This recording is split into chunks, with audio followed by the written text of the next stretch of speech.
एक पंचस्तोत्र नाम का एक संज्ञा जिनागम में है।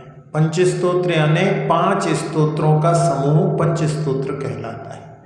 जैसे त्रिलोक बोलते हैं तो त्रिलोक का अर्थ होता है 3 लोक, ऊर्ध्वलोक, मध्यलोक, अधोलोक। ऐसे जो है त्रिलोक संज्ञा जो है वो 3 लोकों का समूह कहलाता है।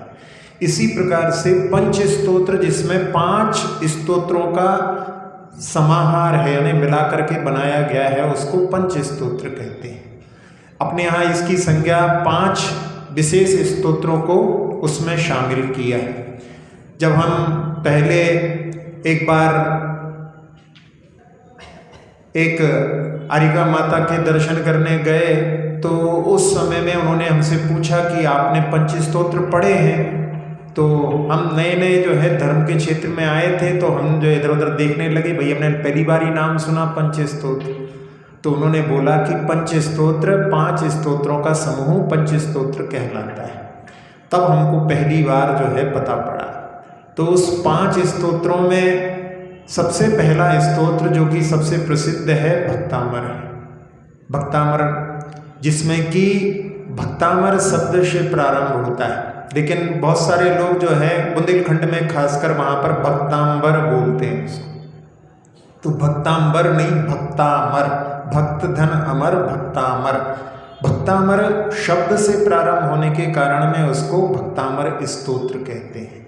और कोई विशेषता नहीं उसमें कि भक्तामर इसका नाम क्यों पड़ा।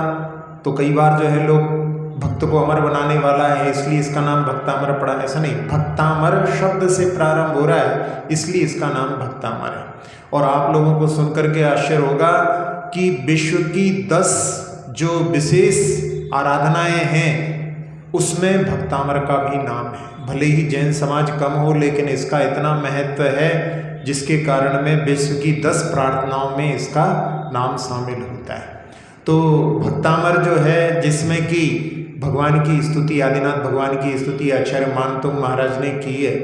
और हर काव्य में जो उन्होंने भक्ति का भाव प्रदर्शित किया है जिसके माध्यम से ये सबके कंठ का हार बना हुआ है, ऐसा पहला स्तोत्र भक्तामर है।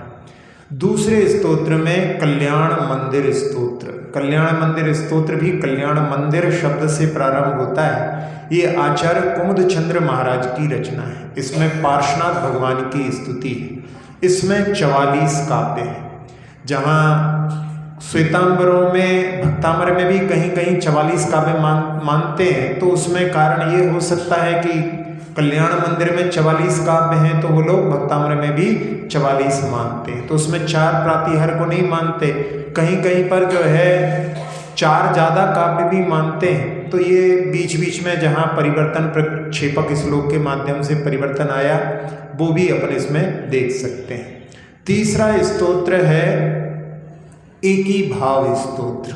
ये आचार्य वादिराज महाराज की रचना है। वैसे उनका नाम तो और कुछ था, लेकिन जहाँ वाद विवाद होते हैं एक दूसरे मत के और उसमें जो है हमेशा वो विजय को प्राप्त करते थे, इसलिए उनका नाम वादिराज ही प्रसिद्ध हो गया।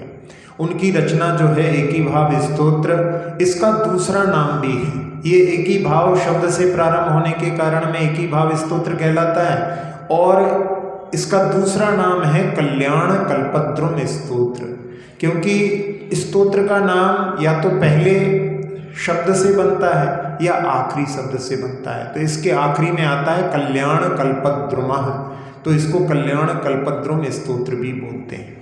तो इसके कथानक के बारे में आप लोगों ने सुना होगा कि जहाँ महाराज के शरीर में कुष्ठ रोग हुआ और उन्होंने इसकी रचना के माध्यम से भगवान की भक्ति से उस कुष्ठ रोग पर विजय प्राप्त की थी। तो ये जो है एक ही भाव स्तोत्र, एक ही भाव शब्द से प्रारंभ होने के कारण में इसको एक ही भाव स्तोत्र कहते हैं। चौथा स्तोत्र है विशापहार स्तोत्र। विशापहार स्तोत्र जो है ये महाकवि धनंजय का है। 6ठी शताब्दी का बहुत ही प्रसिद्ध स्तोत्र है। और इसका भी कथानक आप लोगों ने सुना है कि जहाँ पूजा कर रहे थे महाकवि धनंजय और घर से बुलावा आया और वो गए नहीं, संकल्प लेकर के पूजा कर रहे थे, तो पत्नी ने ला करके जिस सर्प ने यानी पुत्र को डसा था, तो वो डसे हुए पुत्र को उन्होंने ला करके सामने डाल दिया। कई बार बुलाने के बाद नहीं जाने पर पत्नी को गुस्सा आया, उन्होंने ऐसा किया और उन्होंने अपनी पूजा करके आज भगवान की भक्ति का माहात्म्य लोगों को नहीं दिखाया तो लोगों का भगवान की भक्ति से विश्वास उठ जाएगा। और उन्होंने विशापाहार स्तोत्र की रचना की। बड़े महान जो हैं कवि थे और उनकी रचना के प्रभाव से वो पुत्र जैसे सो करके उठा हो इस प्रकार से उठ करके बैठ गया।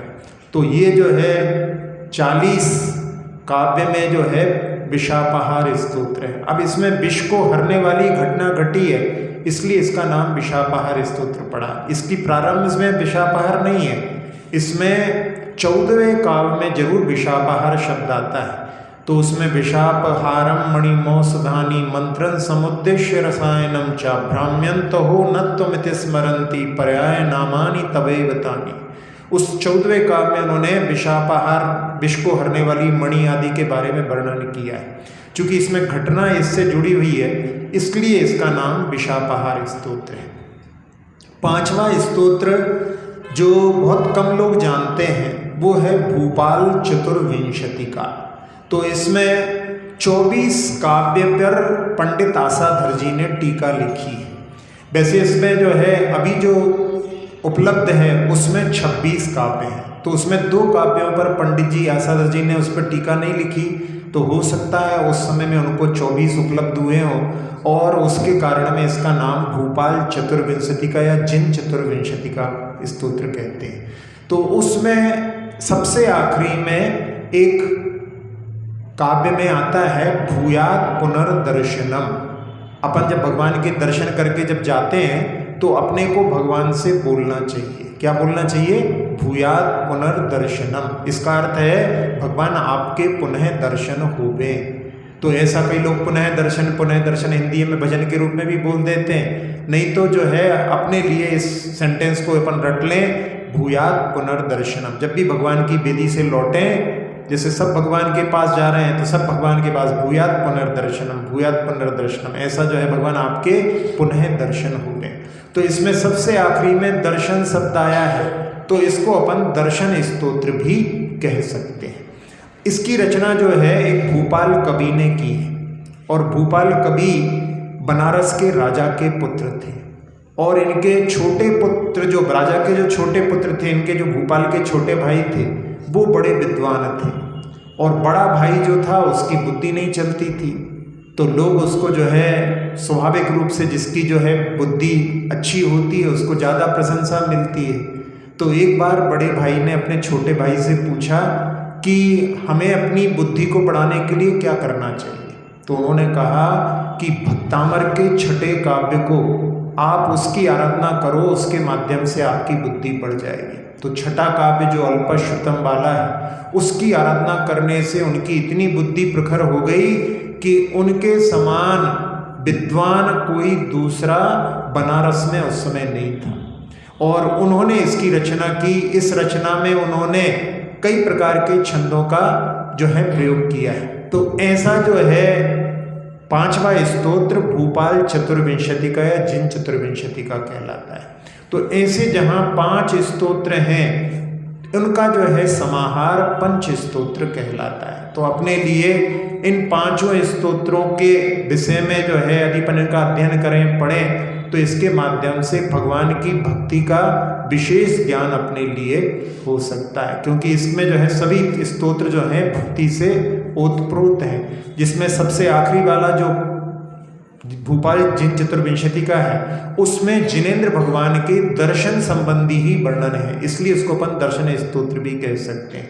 एक दिन हमने एक काव्य में बतलाया था कि जिनेंद्र भगवान के दर्शन की अभिलाषा से हमारे पुण्य रूपी वृक्ष में पत्ते आ जाते हैं। जब हम घर से निकलते हैं तो हमारे पुण्य रूपी वृक्ष में फूल आ जाते हैं और जब हम जिनेंद्र भगवान के दर्शन साक्षात करते हैं तो उस समय में हमारा पुण्य रूपी वृक्ष फलों से भर जाता है।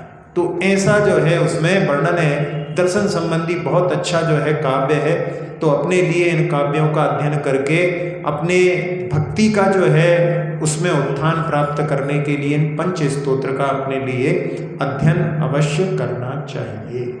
अक्षर पद मात्रा से दूषित वचन अगर ममहीन रहे और प्रमाद कषाय के वश में सम्यक अर्थ विलीन किए, जिन वाणी माता मेरी उन सब त्रुटियों को क्षमा करें, दे आशीष शीघ्र हम सबको केवल लब्धि रमा मिले, हमें हो बोधि समाधि परिणामों की शुद्धि हो, निज आत्म उपलब्ध हमें हो, शाश्वत सुख की